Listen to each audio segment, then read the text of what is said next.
तो कहते हैं कि जो हवस होती है उसका ऐसा भूत सवार होता है कि इंसान को सही गलत अच्छा बुरा यहाँ तक कि देश दुनिया और समाज भी समझ में नहीं आता है। इंसान इस हवस में इस कदर अंधा हो जाता है कि वो ये भी नहीं समझता है कि क्या समाज, क्या हमारा परिवार, क्या हमारे लोग इस बात की इजाज़त देते हैं या फिर नहीं।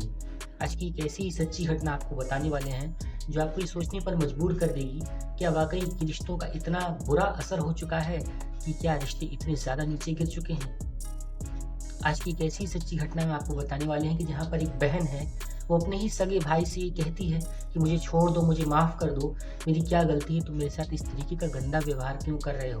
लेकिन भाई का दिल ज़रा-सा भी नहीं पसीजता है और वो अपनी ही बहन के साथ कुछ ऐसा कर जाता है जो कि एक बहुत बड़ी खबर बन जाती है। उस ज़िले को शर्मसार करने के साथ-साथ सोशल मीडिया और न्यूज़ पर भी उसकी खबरें लगातार पब्लिश होने लगती हैं। तो इस पूरी घटना में आपको सिलसिलेवार तरीके से बताते हैं कि कहाँ की है वो घटना, किसके साथ हुआ था ऐसा और क्या हुआ उसके बाद। वेलकम टू द शो सच्ची घटना। दोस्तों, मध्य प्रदेश का एक ज़िला है रीवा और इसी रीवा ज़िला के अंतर्गत एक थाना लगता है जिसे जवा थाना कहते हैं। बात कर रहा हूँ 24 अप्रैल 2024 की। ये वो दिन था जब पुलिस को एक शिकायत मिलती है कि एक घर में एक लड़की की आकस्मिक मौत हो चुकी है। जब पुलिस तत्काल मौके पर पहुंचती है तो वो देखती है कि शव के पास कुछ लोग घेरे हुए खड़े हैं, कुछ लोग रो रहे हैं, परिवार वाले बहुत गमज़दा हैं। और इसके बाद पुलिस जब सोचती है कि इस शव का पोस्टमार्टम कराया जाए, पुलिस इस शव को अपने कब्जे में लेने का प्रयास करती है तो परिवार वाले बहुत विरोध करते हैं। पुलिस जब शुरुआती तफ्तीश करती है तो परिवार वाले यही बताते हैं कि दरअसल जो हुआ है कि इस बेटी को एक सांप ने काट लिया है और सांप के काट लेने से इसकी मौत हो गई है। जब पुलिस इस तरीके से बात सुनती है तो एक बार को इस बात को सच मानती है। लेकिन जब पुलिस को कुछ शक होता है और पुलिस लोगों के बयानों में विरोधाभास पाती है तो पुलिस को कुछ शक होने लगता है और पुलिस इस बारे में जब तफ्तीश करती है, शुरुआती तफ्तीश के बाद जब जो जानकारी निकल कर सामने आती है वो सभी को हैरान और परेशान कर देती है।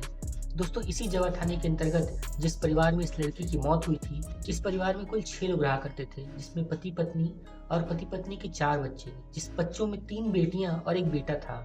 दोस्तों, जब घर में पैसे की थोड़ी कमी आने लगती है तो परिवार के मुखिया जो कि पति थे वो बाहर जाते हैं, बाहर जाकर काम करने लगते हैं। इधर जो माँ थी वो खेती किसानी का काम करना शुरू कर देती है। अब घर पर बचते हैं सिर्फ 4 बच्चे। 4 बच्चों में 3 बेटियां और 1 बेटा अपने अपने घर की पढ़ाई में और अपने अपने कामों में लगे रहते थे। और इधर जब एक इकलौता बेटा जो कि अपनी माँ के साथ रहता था, खेलता कूदता था और अपने आसपास के दोस्तों को ये दिखता था कि उसके दोस्त मोबाइल का यूज़ कर रहे हैं, मोबाइल पर गेम खेल रहे हैं, तो उस बच्चे को भी मोबाइल की साँख सवार हो जाती है। वो अपनी माँ से बराबर ज़िद करने लगता है कि मुझे भी मोबाइल चाहिए, मैं बिना मोबाइल के खाना नहीं खाऊँगा, बिना मोबाइल के पढ़ूँगा नहीं और मैं स्कूल भी नहीं जाऊँगा। इस तरीके से वो बेटा अपनी माँ से लगातार ज़िद करना शुरू कर देता है। अब जो माँ होती है वो अपने बेटे को समझाने का भरपूर प्रयास करती है। उसे ये कहती है कि मेरे पास इतने पैसे नहीं हैं, तुम कुछ दिन और सब्र कर लो। पिताजी जब आएँगे तो उनके साथ जाकर मोबाइल ले लेना। लेकिन बेटा बराबर ज़िद पकड़ चुका था कि उसे मोबाइल ही चाहिए। अंत में थक हार कर माँ इधर-उधर से कुछ पैसे का इकट्ठा करके कुछ इंतज़ाम करने के बाद एक मोबाइल खरीदती है और उस मोबाइल को उस बच्चे को पकड़ा देती है। लड़का मोबाइल पाकर बहुत खुश हो जाता है। अब वो दिन भर मोबाइल में ही गेम खेला करता था, इधर-उधर की चीज़ें देखा करता था।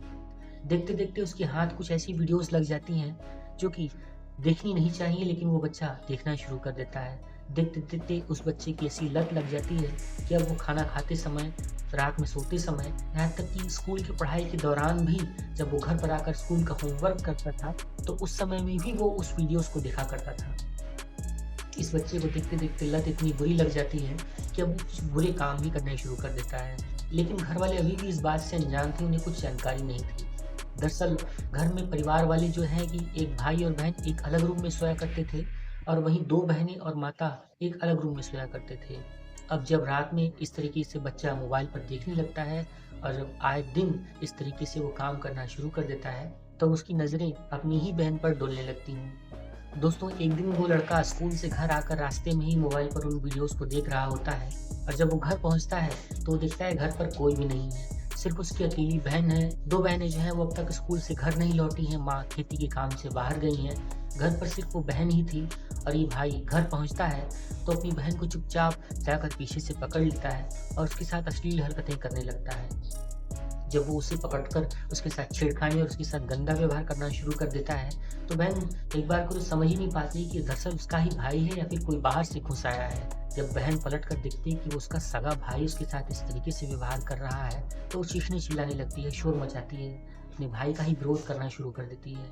और इधर जब भाई देखता है कि वो चीख चिल्ला रही है, तो एक बार को हड़बड़ा जाता है और वो ये देखता है कि सामने से आस-पड़ोस के लोग जो हैं वो देख रहे हैं कि क्या हो रहा है, तो तत्काल अपनी बहन को छोड़ देता है और वो छोड़कर वहाँ से भाग जाता है और वो अपने कमरे में जाकर बैठ जाता है। इधर जब शाम को माँ आती है, तो माँ से वो इस बारे में ज़िक्र करती है, चर्चा करती है, लेकिन माँ इस बात को ज़्यादा सीरियसली नहीं लेती है और बात आई गई हो जाती है।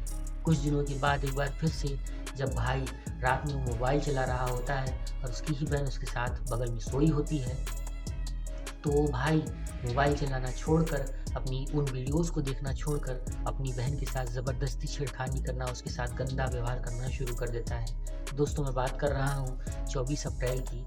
इसी समय ये भाई अपनी बहन के साथ कुछ बुरा व्यवहार करना शुरू कर देता है। बहन की नींद खुल जाती है, बहन चीखना चिल्लाना और शोर मचाना शुरू कर देती है।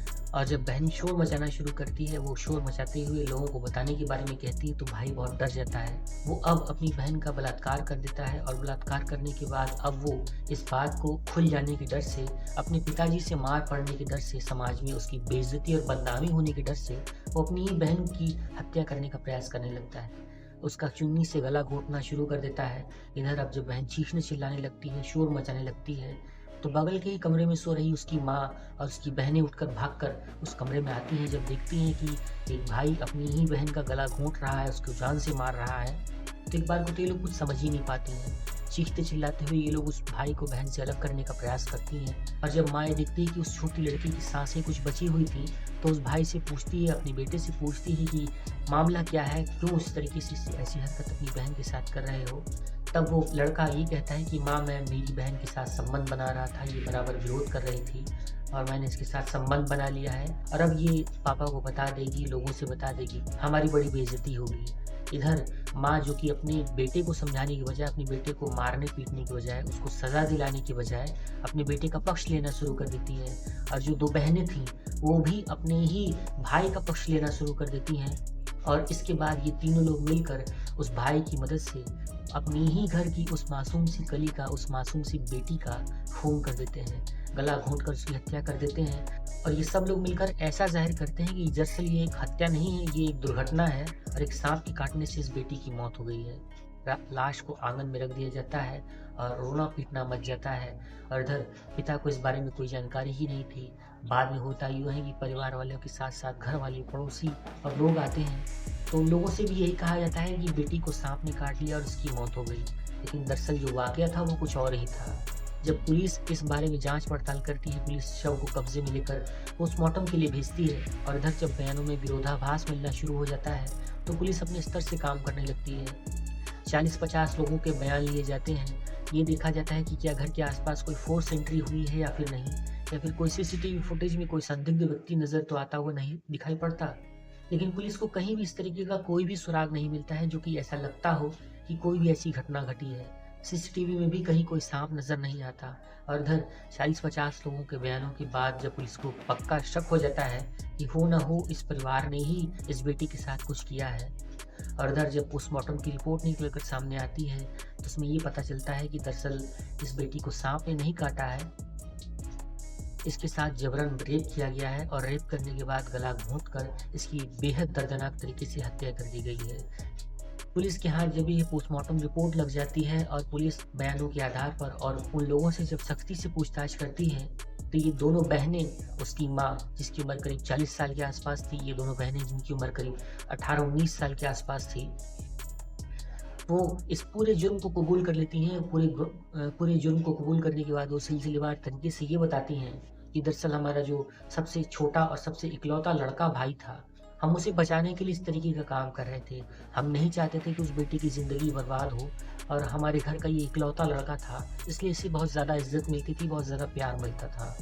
बस इसके बाद जब पूरा खुलासा हो जाता है, तो पुलिस उन दोनों बहनों को, जो कि अपनी ही बहन की हत्या की साजिश में अंजाम देने के लिए पूरी तरीके से जिम्मेदार थी, उस कसूरवार माँ को, जो कि अपने बेटे को सही और गलत का फैसला करना नहीं सिखा सकी, अपने बेटे को सही और गलत की परख करना नहीं बता सकी, एक बड़ी हत्या की साजिश में अपने ही बेटे का साथ देते हुए अपनी ही बेटी के उस कातिल को, अपने ही बेटी के उस रेपिस्ट को बचाने का प्रयास कर रही थी, उन सभी को गिरफ्तार करके जेल की सलाखों के पीछे भेज दिया जाता है। इस तरीके से जब घटनाक्रम जवा थाने से निकल कर सामने आता है, तो लोग बहुत हैरान और परेशान हो जाते हैं। वो ये सोचते हैं कि समाज का स्तर, समाज में रिश्तों का जो लेवल है, वो किस कदर नीचे गिर गया है कि आज किसी भी रिश्ते पर भरोसा ही नहीं किया जा सकता है। यानी कब कौन कहाँ कौन-सा रिश्ता किस जगह पर ले जाकर धोखा दे दे, कौन किसके साथ किस तरीके से कैसा व्यवहार कर दे, कोई कह नहीं सकता है। दोस्तों, इस पूरी सच्ची घटना को सुनाने का उद्देश्य ना किसी का दिल दुखाना, ना किसी को परेशान करना और ना ही समाज में इस तरीके की किसी भी कृत्य को बढ़ावा देना है। दरअसल इस तरीके की जो संदिग्ध और इस तरीके की सच्ची वारदातें हैं, वो हमारे समाज का एक कड़वा सच है, कड़वा आईना है, जो हमें ये बताती हैं कि हमें अपने आसपास के माहौल पर तो नज़र रखनी ही चाहिए। दरअसल हमें अपने बच्चों पर भी, उन एक्टिविटीज़ पर भी नज़र रखनी चाहिए कि हमारा बच्चा किससे मिल रहा है, किसके साथ है, उसकी संगति कैसी है, मोबाइल में वो किस तरीके की चीज़ें देख रहा है। और एडल्ट कंटेंट्स, चूँकि सरकार इस बारे में बहुत पाबंदी लगा रही है, कई सारी एडल्ट कंटेंट्स को, कई सारी एडल्ट वेबसाइट्स को बैन और ब्लॉक किया गया है, लेकिन फिर भी किस तरीके से ये जो चीज़ें हैं वो बच्चों तक मुहैया हो जा रही हैं, बच्चे इसका बहुत धड़ल्ले से यूज़ कर रहे हैं और इस बारे में अभी तक कोई गाइडलाइंस जारी नहीं हो सकी हैं। कमेंट करके इस पूरी सच्ची घटना के विषय में अपनी राय, अपने विचार हमें ज़रूर बताएं और अगर आप सच्ची घटना चैनल पर नए हैं तो इस वीडियो को एक लाइक ज़रूर करिए और चैनल पर नए हैं तो इसे सब्सक्राइब करके वीडियो को ज़्यादा से ज़्यादा शेयर कीजिए, ताकि सभी परिवार के वालों तक, सभी अभिभावकों तक इस घटना की जानकारी होनी चाहिए। और वो लोग जो अपने छोटे-छोटे बच्चों के हाथ में मोबाइल दे रहे हैं, उन्हें इस बारे में जानकारी ज़रूर होनी चाहिए कि एडल्ट कंटेंट्स का यूज़ कितना खतरनाक सिद्ध हो सकता है, जो कि रिश्तों और समाज और परिवार पर भी भारी पड़ सकता है। एक नई सच्ची घटना लेकर एक नई वीडियो के साथ हम अनुराग आपसे फिर मिलते हैं। तब तक आप सभी से वही रिक्वेस्ट है कि हमारे चैनल को लाइक, शेयर एंड सब्सक्राइब कीजिए। वीडियो पर ज़्यादा से ज़्यादा बने रहिए। अपना नाम और अपने शहर का नाम ज़रूर लिखिए। एक नई सच्ची घटना, एक नई वीडियो के साथ हम आपसे फिर मिलते हैं। तब तक के लिए आप सभी अपना अपना ख्याल रखें, अपने आसपास के माहौल पर नज़र बनाए रखें और सुरक्षित रहें। Take care.